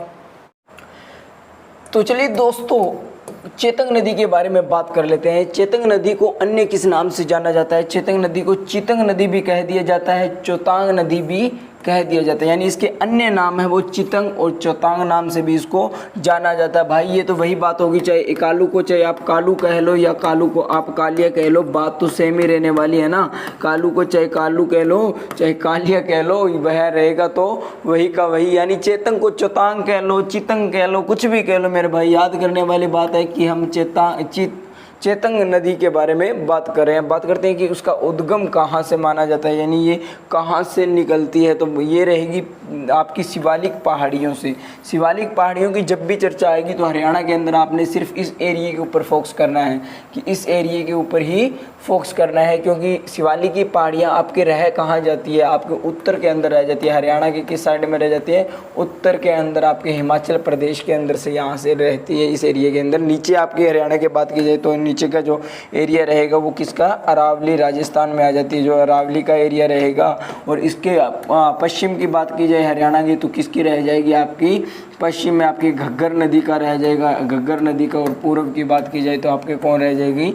Yamuna नदी रह जाएगी। तो मेरे प्यारे दोस्तों जब भी शिवालिक की बात आए तो मतलब काम की बात चल रही है, पंचकुला, अंबाला, कुरुक्षेत्र, यहाँ की बातें चल रही है कि उसका उद्गम है वो कहाँ से? शिवालिक की पहाड़ियों के नीचे वाले भाग से निकलती है, यानी शिवालिक की जो रेंज है उसके नीचे वाले भाग से चेतंग नदी का क्या होता है? चेतंग नदी वहाँ से निकलती है। तो चलिए दोस्तों आज की क्लास का आगाज़ हो चुका है, तो चैनल को प्लीज़ मेरे दोस्तों सब्सक्राइब कर दीजिए और वीडियो को लाइक कर दीजिए और ज़्यादा से ज़्यादा मेरे प्यारे दोस्तों अपने फ्रेंड्स को बताइए, अपने फ्रेंड्स को बता दीजिए कि पावर ऑफ एजुकेशन प्लेटफॉर्म का मकसद क्या बन गया है कि आपको पूरी हरियाणा जीके करवाने का टारगेट हमने जो लिया है वो कंप्लीट हो जाए। और वो कब होगा? जब दोस्तों आप लोग मेरा साथ देने वाले हो। अगर आप लोग मेरा साथ दोगे तो हम जरूर इस टारगेट को भी क्या है अचीव कर जाएंगे। चलिए हम बात कर रहे थे इसके ऊपर, तो ये है क्या है? सरस्वती नदी के क्या है? समांतर बहती है। आपकी किस नदी के? सरस्वती नदी के समांतर का मतलब हो जाता है, यानी ये मान लीजिए आपकी सरस्वती नदी है तो ये इसके बराबर सामने बहती रहती है, यानी इसके समान बहती है। कौन सी? चेतंग नदी की बात की जाए तो आपकी चेतंग नदी की बात की जाए तो चेतंग नदी क्या है? आपकी इसके समान बहती है। दूसरी बात की जाए प्राचीन काल में अगर बात की जाए तो चेतंग नदी घग्गर की सहायक नदी मानी जाती थी। चेतंग नदी है वो किसकी सहायक नदी मानी जाती, घग्गर नदी की सहायक नदी मानी जाती थी। घग्गर नदी की जब भी बात आएगी, घग्गर नदी कहाँ पर जाकर लुप्त हो जाती है, घग्गर नदी आपके कहाँ पर जाकर लुप्त हो जाती है, तो ऊपर इस साइड में जो राजस्थान का एरिया है इस साइड में चली जाती है घग्गर, हनुमानगढ़ वाली साइड में हनुमानगढ़। और कहाँ से होकर गुजरती है, फतेहाबाद से, सिरसा से, इस एरिया से होकर घग्गर नदी निकलती है। ठीक है, इसके बाद में सहायक नदी हुआ करती थी और जिसका पुराना नाम क्या, पुराना पार्ट है जो जिसका पुराना पार्ट है वो आज भी विद्यमान है, यानी आज भी हम देख पाते हैं कि यह घग्गर नदी ही हुआ करती थी, घग्गर नदी की सहायक नदी ही हुआ करती थी। कुछ एक चीज़ें आज भी इस चीज़ को प्रूफ करती है कि ये घग्गर नदी की सहायक नदी हुआ करती थी। कौन सी नदी, चेतंग नदी। कौन सी नदी, चेतंग नदी। किसकी, घग्गर नदी की हुआ करती थी। ठीक है मेरे प्यारे दोस्तों, चलिए आगे और हम बात करते हैं। अब बात करते हैं हम राक्षी नदी के बारे में। किसके बारे में, राक्षी नदी के बारे में बात करते हैं। तो राक्षी नदी एक क्या है, पहली बात तो हम बात करेंगे, यह एक बरसाती नदी है। बरसाती नदी का मतलब क्या हो जाता है मेरे प्यारे दोस्तों, बरसाती नदी का मतलब ये होता है कि अगर वर्षा होगी तो इसमें जल भरा जाएगा, वर्षा होगी तो इसमें जल भरा जाएगा, अदरवाइज इसके सूखने के चांस बड़े ही ज़्यादा बने रहते हैं, ये सूखी रहती है। चलिए इसके बाद इसके उद्गम की बात की जाए तो दोस्तों ये यमुनानगर के बिलासपुर के निकट शाहपुर से निकलती है। कहाँ से निकलती है, तो ये इस यमुनानगर के अंदर से निकलती है। कहाँ से निकलती है, यमुनानगर के अंदर से निकलती है। कौन सी नदी निकलती है, राक्षी नदी। कौन सी, राक्षी नदी। कहाँ से निकलती है, यमुनानगर में। यमुनानगर में कहाँ पर, एक बिलासपुर नामक स्थान है, इसके पास में कोई शाहपुर नामक स्थान पड़ता है आपका। कौन सा, शाहपुर। शाहपुर से याद आया आपका, शाहपुर से क्या याद आता है कि ऊपर का एरिया पंचकुला के अंदर जो ये है उत्तर का है, उस वहाँ पर क्या है, शाहपुर ऐसा कुछ नाम है उसका भी। और आपका पश्चिम में कौन रह जाता है, सिरसा के अंदर चौटाला रह जाता है। और दक्षिण में बात की जाए, हरियाणा के दक्षिण पॉइंट की बात की जाए तो मेवात के अंदर दोहा नामक स्थान रह जाएगा। और इस साइड में आपका अगर पूर्व की बात की जाए, पूर्व में आपका कौन सा रह जाएगा, कलेश्वर रह जाएगा या ताजेवाला रह जाएगा, कलेश्वर या ताजेवाला रह जाएगा। ठीक है मेरे प्यारे दोस्तों, आगे बात करते हैं इससे आगे करते हैं कि ये लाडवा में जाकर चेतंग में मिल जाती है। बात आती है ये किसकी सहायक नदी है, ये किसकी, राक्षी नदी जो है वो किसकी है, ये चेतंग नदी की सहायक नदी है। किसकी, चेतंग नदी की। चेतंग नदी की बात हम पीछे कर आए हैं। चेतंग नदी किसकी है, घग्गर नदी में बताया जा रहा है। और चेतंग नदी ये कहाँ पर जाकर, किस स्थान पर, लाडवा नामक स्थान के ऊपर जाकर, लाडवा नामक स्थान पर जाकर, लाडवा आपका शायद यहीं कहीं मिलेगा आपको, या तो पंचकुला में या अम्बाड़ा में, इस एरिया में, यही इतने एरिया में मिलने वाला है, ये देख लेना मेरे प्यारे दोस्तों। चलिए नेक्स्ट बात करते हैं हम आगे बात करेंगे हम अब उत्तरी प्रवाह तंत्र की कुछ अन्य नदियों के बारे में बात करेंगे आज की क्लास के अंदर, क्योंकि हमने लगभग पिछली क्लासों के अंदर घग्गर नदी के ऊपर चर्चा कर ली है, हमने घग्गर नदी के ऊपर चर्चा कर ली है, हमने यमुना नदी के ऊपर चर्चा कर ली है, यमुना नदी के ऊपर हमने चर्चा कर ली है। और इसके अंदर से और मेरे प्यारे दोस्तों मारकंडा नदी के ऊपर भी हमने चर्चा कर ली है, मारकंडा नदी के ऊपर भी हमने चर्चा कर ली है। और आपकी टांगरी नदी के ऊपर भी, ताकड़ी या टांगरी नदी के ऊपर भी हमने चर्चा कर ली है, ताकड़ी नदी के ऊपर भी हमने क्या किया है मेरे प्यारे दोस्तों, चर्चा कर ली है। तो आज की क्लास में हमने चेतंग नदी के बारे में भी बात कर ली, चेतंग नदी के बारे में, राक्षी नदी के बारे में भी बात तो हो चुकी है। तो चलिए अब ये इंपॉर्टेंट हमारी उत्तर की जो भी इंपॉर्टेंट वाली हमने सारी कर ली है। अब बात आती है मेरे प्यारे दोस्तों कुछ अन्य जो उत्तरी प्रवाह तंत्र हमने किया है वो लगभग अब कंप्लीट होने जा रहा है। तो इसके अंदर से एक गग्गू नदी है जो कहाँ है, लोहगढ़ खोल के अंदर। ये वैसे याद रखने वाली बात नहीं है इतनी ज़्यादा खास, बस थोड़ा सा ध्यान में रखना मेरे प्यारे दोस्तों, थोड़ा सा ध्यान में रखना। आपकी कौन सी, गग्गू आपकी लोहगढ़ खोल के अंदर है, सीनी वाली आपकी सोम के अंदर है, सीनी वाली आपकी किसके अंदर है, सोम के अंदर रहेगी। बहदिया आपका बिलासपुर नाला आपका कहाँ है, यमुनानगर में रह जाता है। अशुमती की बात कीजिए, एक अशुमती नदी हो जाएगी। इस तरीके के 3-4 आपके उत्तर में बहने वाली जिनके बारे में जिक्र नहीं हुआ है, क्योंकि अब तक जो जिक्र हुआ है वो लगभग हमारी 9 नदियों के बारे में ही जिक्र होता रहा है, 9 नदियों के बारे में ही जिक्र होता रहा है। और 9 नदियाँ आपको मैंने बताई थी, 9 नदियाँ आपको बहुत ही प्रसिद्ध, आपको पता है ट्रिक आपको बताई थी जो है कि KD is a gym trainer, KD is a gym trainer,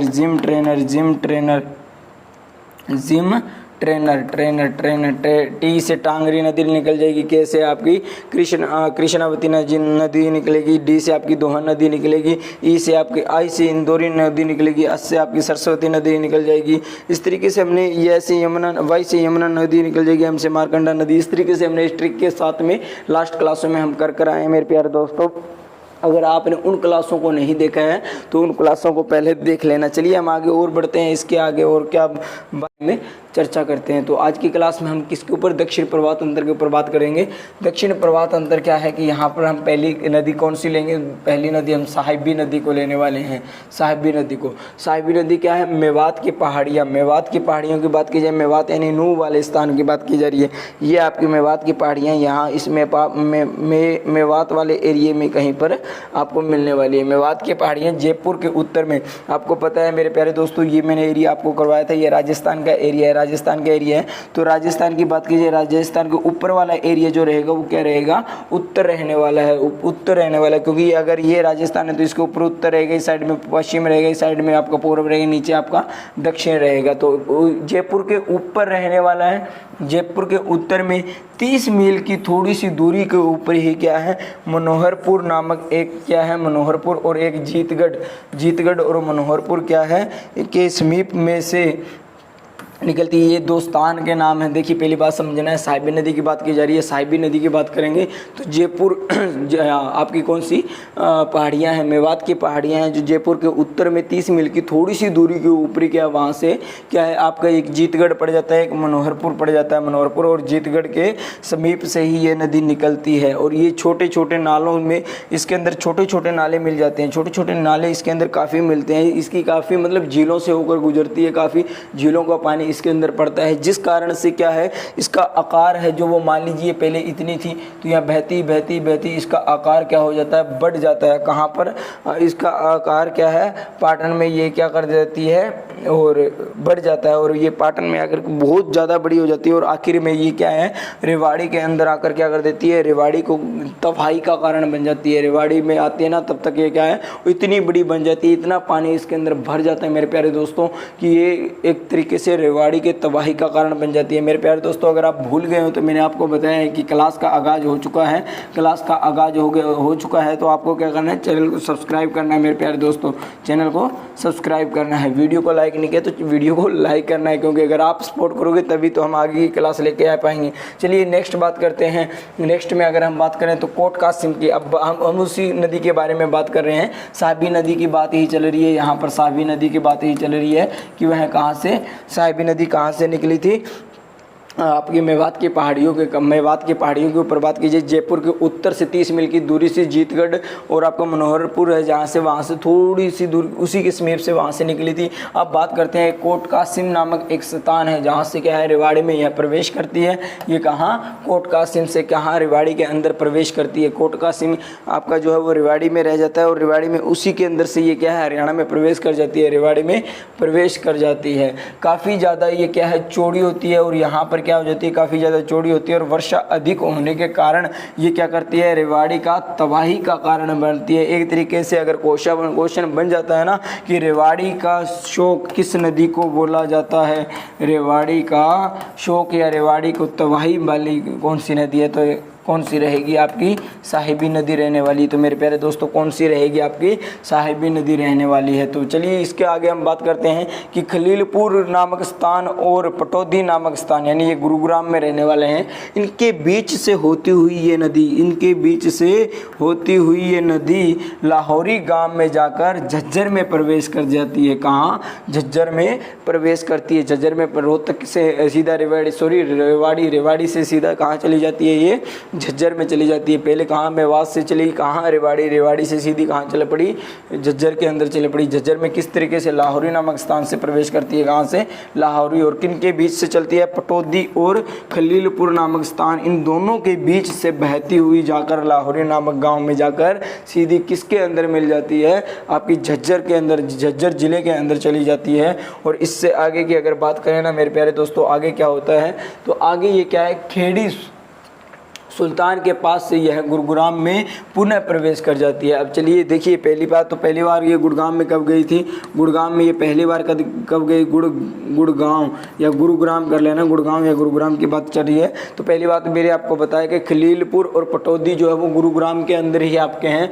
तो वहाँ अगर उसके बीच में से निकल कर गई है तो मतलब वो पहले कहाँ थी, गुरुग्राम में ही थी, उसके बीच में से निकल कर गई है। तो मेरे प्यारे दोस्तों पहले वो कहाँ थी, ये देखिए मैंने अभी आपको बताया था कि इनके बीच से निकल कर गई है। तो मतलब ये दोनों कहाँ पर रह जाते हैं, आपके पटौदी और ये गुरुग्राम में रहते हैं, गुरुग्राम में रहते हैं। तो ये पहली बार तो यहाँ पर थी, उसके बाद में ये झज्जर में चली गई, झज्जर के बाद में पुनः ये कहाँ पर आ जाती है, कहाँ आ जाती है, सुल्तान के पास से। सुल्तान से याद है, सुल्तानपुर राष्ट्रीय उद्यान, सुल्तानपुर राष्ट्रीय उद्यान, सुल्तानपुर राष्ट्रीय उद्यान, राष्ट्रीय उद्यान, राष्ट्रीय उद्यान कहाँ पर है मेरे प्यारे दोस्तों, राष्ट्रीय उद्यान कहाँ पर, आपका गुरुग्राम में रहने वाला है। दो ही हरियाणा के अंदर दो ही उद्यान है, एक आपका कलेश्वर राष्ट्रीय उद्यान, कलेश्वर राष्ट्रीय उद्यान, कलेश्वर राष्ट्रीय उद्यान, ये कहाँ रहेगा, यमुनानगर के अंदर कहाँ रहेगा, यमुनानगर, YM लिख देता हूँ, यमुनानगर के अंदर रहने वाला है मेरे प्यारे दोस्तों। चलिए ये क्या गुरुग्राम में पुनः प्रवेश कर जाती है। और गुरुग्राम में कितना, 13 किलोमीटर की दूरी चलती है। और कुतानी गाँव से ये सीधा किसमें प्रवेश कर जाती है मेरे प्यारे दोस्तों, रोहतक के अंदर प्रवेश कर जाती है। किसके अंदर प्रवेश कर जाती है मेरे प्यारे दोस्तों, रोहतक के अंदर, कुतानी नामक गांव से होते हुए, कुतानी नामक गांव से होते हुए रोहतक में पुनः प्रवेश कर पुनः नहीं करती है, सॉरी एक ही बार करती है। पुनः मतलब होता है दूसरी बार कर जाना, एक बार से पुनः मतलब दोबारा रिपीट होना कोई चीज़।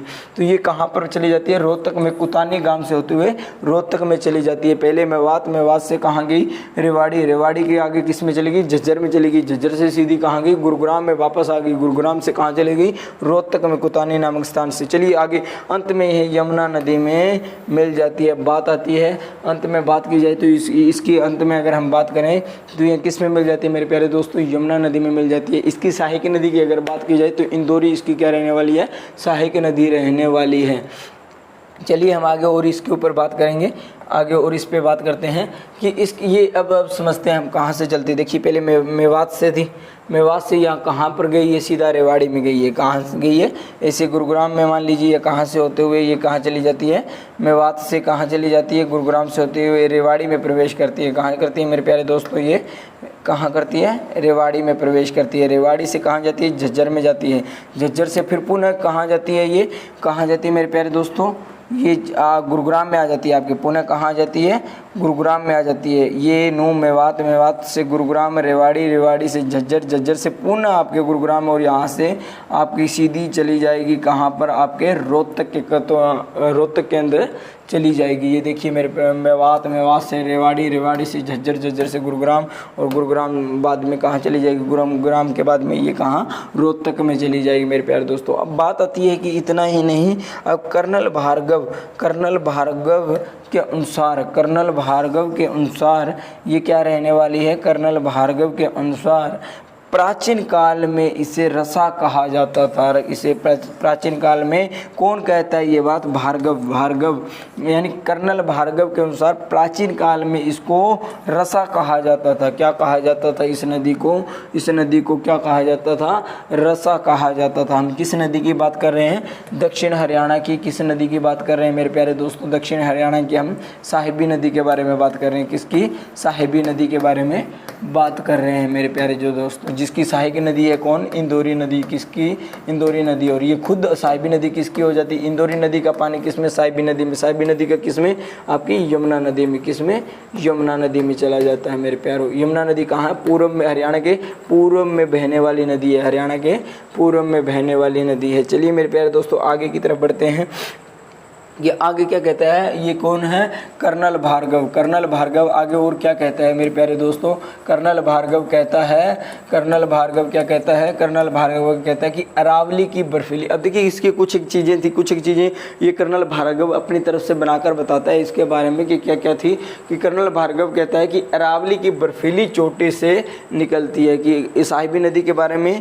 अब कर्नल भार्गव का क्या विचार है, ये कहता है कि अरावली की बर्फीली पहाड़ियों से इसका उद्गम होता है। अरावली की बर्फीली पहाड़ियों से क्या है, इसका उद्गम होता है। लेकिन ये बातें पता नहीं इसकी सही थी या नहीं, आपने एग्जाम में इसके अकॉर्डिंग पूछा जाए तो ये करना है, अदरवाइज नहीं करना है। सदा नीरा नदी रहने वाली है। सदा नीरा का मतलब कर्नल भार्गव जी का कहना था कि ये सदा बहने वाली, इसमें सदा पानी भरा रहता है, सदा पानी भरा रहता है, कभी भी ये सूखी नहीं पड़ती, बंजर नहीं बनती है।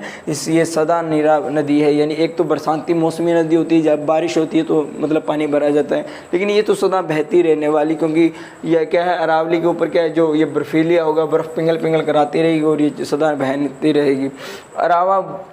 अरावावात समुंदर में गिरती है। और ये क्या कहता है आपका, क्या कहता है कर्नल भार्गव क्या कहता है, और ये गिरती कहाँ पर है, अरावावात आपका समुंदर है, उसके अंदर ये अपना जल को गिराती है, उसके अंदर ये अपने जल को गिराती है, सॉरी क्या करती है, गिराती है। कौन, साहिबी नदी। इसके बाद ये दक्षिण हरियाणा की मुख्य नदी है। ये क्या है, दक्षिण हरियाणा की मुख्य नदी है। नीचे की तरफ अगर कर्नल भार्गव जी का कहना था कि अगर नीचे की बात की जाए, दक्षिण की बात की जाए हरियाणा की, तो ये मुख्य नदी रहने वाली है दक्षिण। जिस तरीके से सरस्वती नदी का नाम आता है, बात आता है कि इंदौरी नदी इसकी क्या है, सहायक नदी है। इंदौरी नदी इसकी क्या है मेरे प्यारे दोस्तों, सहायक नदी रहने वाली है। किसकी, किसकी, साहिबी नदी की। चलिए मेरे प्यारे दोस्तों, अब बात आती है इंदौरी नदी के बारे में। इंदौरी नदी के बारे में बात करेंगे हम नेक्स्ट क्लास के अंदर बेहतरीन क्लास के साथ में हम आगाज़ करेंगे। तब तक मेरे प्यारे दोस्तों आपने क्या करना है, इस वीडियो को क्या करना है, ज़्यादा से ज़्यादा आपने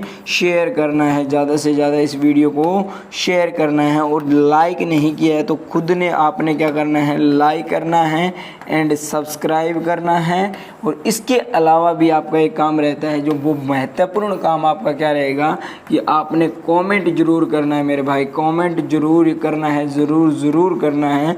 जो आपके दिल में आए कि सर क्लास कैसी चल रही है, क्या आपको लगता है कि यहाँ से एग्ज़ाम में आने के चांसेस बन सकते हैं। क्योंकि जहाँ तक मेरा विचार है, मैं कुछ आपका छुड़वाने वाला नहीं हूँ। मेरी कोशिश ये रहेगी कि जितना ज़्यादा मैं हरियाणा जीके को, आपका हरियाणा जीके को कवर कर सकता हूँ, हरियाणा जीके को जितना ज़्यादा मैं कवर कर सकता हूँ उतना ज़्यादा आपका कवर करने की कोशिश करूँगा, ताकि आपके जो नवंबर और दिसंबर में सितंबर और अक्टूबर में 9वें और 10वें महीने में एग्ज़ाम होने के चांसेस है हरियाणा डी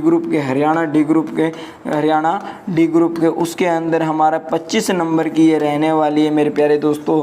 तो उन 25 में से हम 20+ तो ज़रूर ले पाएँ, इसके लिए हम ये मेहनत कर रहे हैं। और 20+ इसके अंदर लेने का मतलब है कि हम सिलेक्शन के बहुत करीब, यानी अपने मंजिल के बहुत ज़्यादा करीब पहुंच जाएंगे। मैं ये तो नहीं कहूँगा कि मंजिल को ही पालोगे, पर बहुत ज़्यादा करीब पहुंच जाओ। गरीब लिख दिया मैंने, करीब लिखना था, करीब पहुंच जाओगे मेरे प्यारे दोस्तों।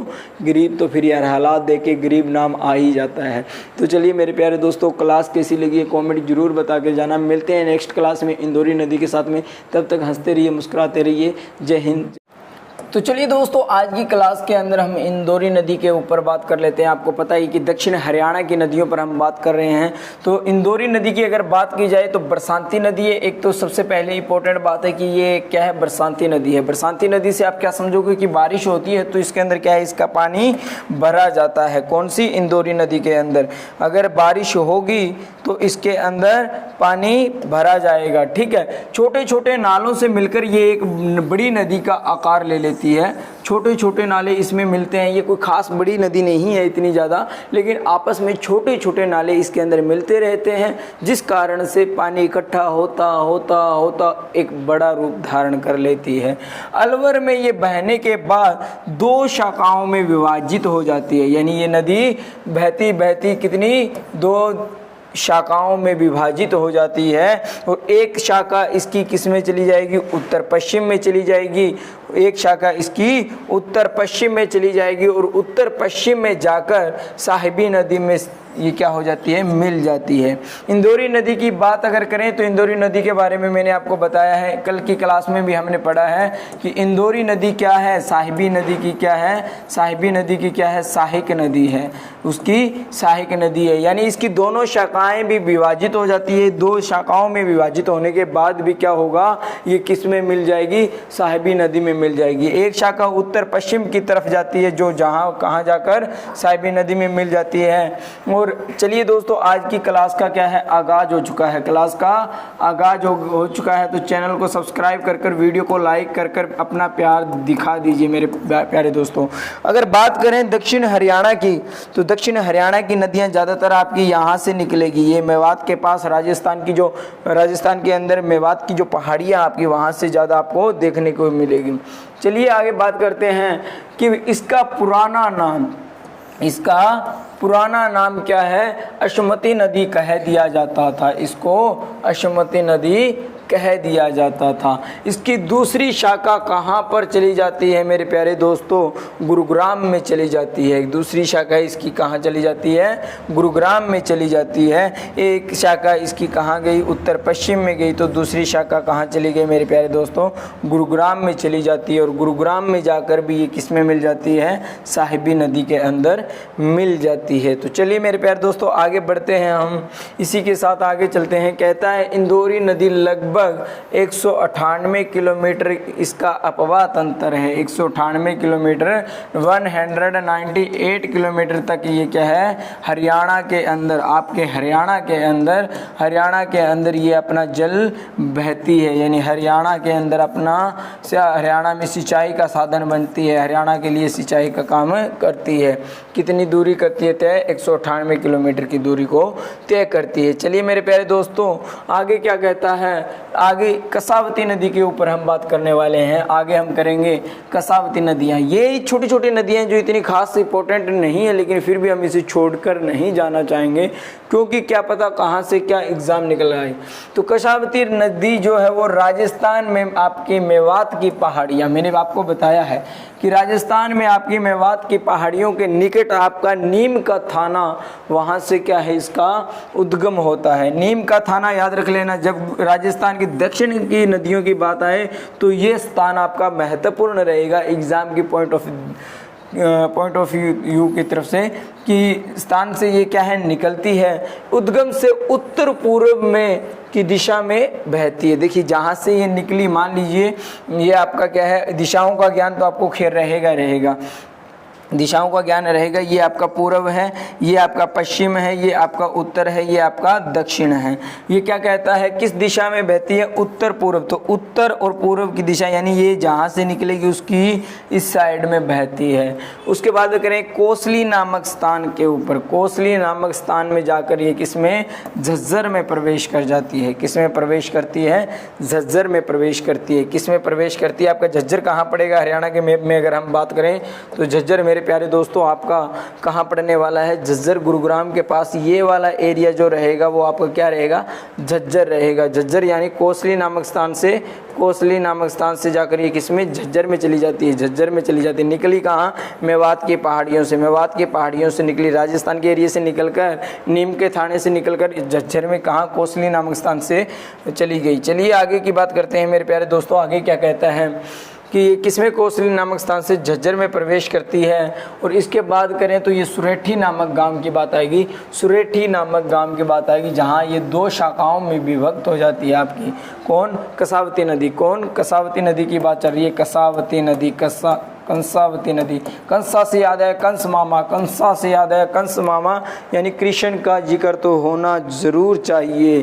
कंस आया है तो उसका अंत होना जरूर चाहिए। चलिए सुरेठी गांव की बात की जाए तो यह एक भाग इसका किस में चला जाता है, झज्जर में जाकर समाप्त हो जाता है। एक भाग तो इसका किस में, झज्जर में जाकर समाप्त होता है। और दूसरी शाखा की बात की जाए तो ये छुचकवास या बेरी से होते हुए कहाँ, बदरोहा नाले है, एक बदरोहा नाला है आपका, बदरोहा नाला है, बदरोहा नाले में जाकर मिल जाता है। देखिए एक शाखा तो इसकी झज्जर में जाकर कहाँ होगी, समाप्त होगी, दूसरी इसकी चुकवास और वेरी से होते हुए, यानी इन स्थानों से ये बहती हुई बदरोहा नाला, बदरोहा नाले के अंदर जाकर मिल जाती है, बदरोहा नाले के अंदर जाके मिल जाती है मेरे प्यारे दोस्तों। चलिए आगे की बात करते हैं, आगे चलते हैं। इसके बाद में दोहान नदी के बारे में हम बात करेंगे। दोहान या दोहन नदी भी कह दिया जाता है इसको, दोहान नदी या इसको दोहन नदी भी हम बोलते हैं, दोहन नदी, दोहन नदी, ठीक है ना मेरे प्यारे दोस्तों। चलिए इसमें क्या है, इसका बहुत प्राचीन, यह क्या है, एक बहुत बड़ी प्राचीन नदी रही है। ये क्या है, एक बहुत बड़ी प्राचीन नदी रही है हरियाणा के अंदर, और महाभारतकार है ना, महाभारतकार इसे वसुंधरा के नाम से जानते हैं। किस नाम से जानते हैं, वसुंधरा के नाम से जानते हैं या उसे उल्लेखित करते हैं। उसके बाद बात की जाए कि इस नदी से, ये नदी किससे संबंधित बताई जाती है कि एक जनश्रुति रही है कि यह नदी है भृगु ऋषि, भृगु ऋषि की पत्नी दिव्य, देखो भृगु ऋषि की पत्नी का क्या नाम था, दिव्य पोलिमा, क्या नाम था, दिव्य पोलिमा। कहते हैं कि दिव्य पोलिमा जो भृगु ऋषि की पत्नी थी, जब वो रो रही थी उसके नेत्र से क्या है, जो आंसू टपक रहे थे ना, क्या बात है, अरे पीछे के ज़माने की बातें भी अजीब है। आंखों से क्या है, आंसू टपका, आंसू से नदी बहने लग गई।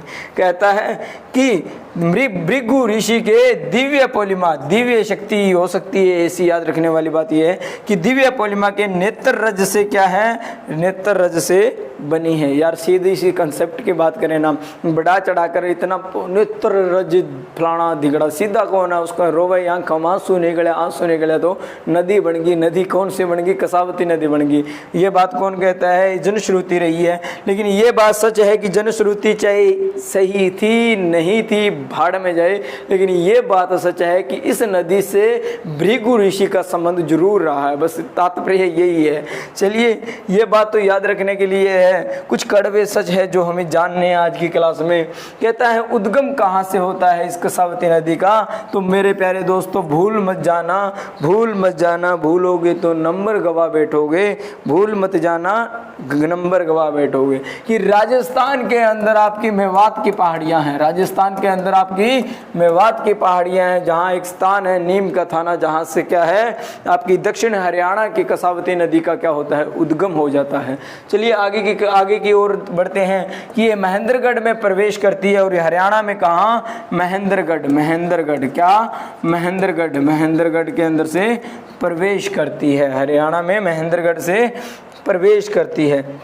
उत्तर में बहती हुई बिसई नामक स्थान पर जाकर, बिसई नामक स्थान पर जाकर ये विलुप्त हो जाती है। कहाँ, बिसई नामक स्थान पर जाकर, बिसई नामक, मेरे को बिसई से याद आ गया सलमान खान को धमकी देने वाला, ठीक है। इसके बाद में ये कहता है कि हरियाणा में ये लगभग 50 किलोमीटर तक बहती है, यानी ये छोटी सी नदी है, इतनी खास बड़ी नहीं है। हरियाणा में करीबन 50 किलोमीटर तक चलती है। हरियाणा का पानी जो सिंचाई का काम करती है वो कितना, 50 किलोमीटर की दूरी तक ही करती है। तो मेरे प्यारे दोस्तों आज की क्लास के अंदर हमने लगभग दक्षिण हरियाणा की सारी नदियों के ऊपर हमने बात कर ली है। दक्षिण हरियाणा की हमने लगभग सारी नदियों पर बात कर ली है, और इसी के साथ हमारा हरियाणा का अपवाद अंतर भी क्या हो जाता है, हरियाणा का अपवाद अंतर भी मेरे प्यारे दोस्तों इसी के साथ में समाप्त हो जाता है। अब बात करेंगे आपकी आगे, और हम टॉपिक के साथ में आएंगे आपके हरियाणा के मंडल के ऊपर बात करने वाले हैं नेक्स्ट क्लास के अंदर, लेकिन वो नेक्स्ट क्लास के अंदर ही हम बात करेंगे कि हरियाणा के अंदर नेक्स्ट क्लास के अंदर मंडल पर बात करेंगे कि हरियाणा में कितने 6 मंडल है, क्या है 6 मंडल है, और उनमें कौन कौन से मंडल में कौन कौन सा आपका जिला आता है, इसके ऊपर हम चर्चा करने वाले हैं। तो मेरे प्यारे दोस्तों आपसे इतना ही कहूँगा कि वीडियो अगर आपको सही लग रही है, आपके पॉइंट ऑफ दृश्य, आपके पॉइंट ऑफ से देखें, अगर आप, मैं इस चीज़ में ना थोड़ा सा अटक जाता हूँ कि हम नॉर्मल हैं, इंग्लिश में हमें हमारा इतना चलता नहीं है, तो चैनल को सब्सक्राइब जरूर कर लेना। अगर आपका पॉइंट ऑफ व्यू कहता है कि आपके लिए ये क्लास बेहतर रहती है, तो आप क्या कर लीजिए, चैनल को सब्सक्राइब कर लीजिए, वीडियो को क्या कर दीजिए, लाइक कर दीजिए, और खैर अपने दोस्तों को शेयर करना मत भूलिए, वीडियो को ज़्यादा से ज़्यादा शेयर कर दीजिए ताकि मुझे भी कुछ उम्मीद मिले। और मेरी कोशिश है कि मेरे भाई जल्दी से जल्दी चैनल सब्सक्राइब करा के मेरे 50 सब्सक्राइबर, ज़्यादा आपसे मांग भी नहीं रहा हूँ, 50 सब्सक्राइबर करा दीजिए ताकि मैं क्या करूँ, आपके लिए लाइव क्लास का प्रबंध कर पाऊँ, आपके लिए लाइव क्लास के साथ में यहाँ पर आगाज़ कर पाऊँ, लाइव क्लास के साथ में आगाज़ कर पाऊँ, लाइव क्लास के साथ में आगाज़ कर पाऊँ और आपके बीच में आ पाऊँ।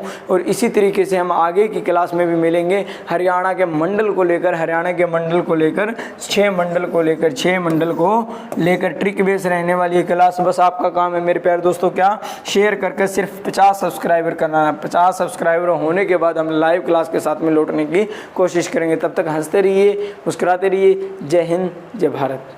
रूल कहता है डब्लू के बारे में जानेंगे। डब्लू हमारा साइलेंट कब हो जाता है कि शब्द का पहला अक्षर अगर डब्लू हो, डब्लू से कोई शब्द की शुरुआत होती है और उसके तुरंत बाद में अगर आर लगा मिल जाता है, आर लगा मिल जाता है, वहाँ डब्लू आपका साइलेंट हो जाता है, डब्लू आपका साइलेंट हो जाता है। सपोज दैट की बात की जाए तो रूल के अकॉर्डिंग RITE, देखो हम इसको क्या बोलेंगे, ब्राइट, लेकिन ये क्या है, गलत है, गलत है, क्या है, गलत। इसको ओनली डब्लू के आगे आर लगा है तो इसको राइट बोला जाएगा। क्या बोला जाएगा, राइट बोला जाएगा। क्या बोला जाएगा, राइट। सपोज दैट यहाँ पर भी देखिए, इसको क्या बोले, वृष्ट थोड़ी ना बोलेंगे, वृष्ट थोड़ी ना बोलेंगे, इसको क्या बोलेंगे, रिष्ट। क्या बोलेंगे, रिष्ट। वृष्ट ना बोलकर इसको क्या बोलेंगे, रिष्ट। इसको क्या बोलेंगे, इसको क्या बोलेंगे, ब्रेपर, ब्रेपर बोलेंगे, गलत है मेरे प्यारे दोस्तों, इसको रेपर बोलेंगे। क्या बोलेंगे, रेपर, रेपर, ठीक है मेरे प्यारे दोस्तों। इसको क्या बोलेंगे, right, right. For example rote, क्या एग्जाम्पल रोट का, ROTE, रोट।